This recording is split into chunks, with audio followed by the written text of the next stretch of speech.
We're turning to Queen's Park now, and the provincial budget was tabled last week, but new tidbits continue to come to light, including a drop in funding for Ontario colleges and universities.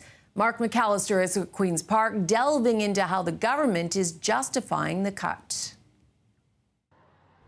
The future of programming at colleges and universities in Ontario is at risk, according to those studying the numbers from the Ford government budget last week. A lack of funding is forcing schools to skip out on spending with no money present. We cut more than $500 million over the last few years.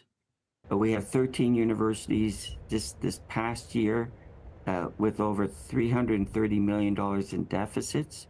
We're seeing looming cuts right across the board. Universities are pointing to the federal cap on international students as the main reason for spending cuts over the last few years. The Ford government's tuition freeze continues as well, which may be popular among students and families, but schools and faculty give it a failing grade. We previously announced $1.3 billion to support colleges and universities as a result of the lower student caps by the federal government.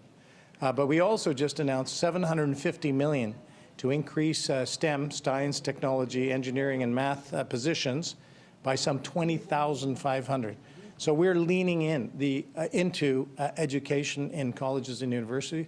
Minister Bethlenfalvy points to targeted funding arrangements, including the province's research grant of $200 million as an investment, albeit lower than the amount spent last year. And so while those strategic investments are helping to address important aspects, it's the underlying financial pressures that we need to work with the province to find a solution.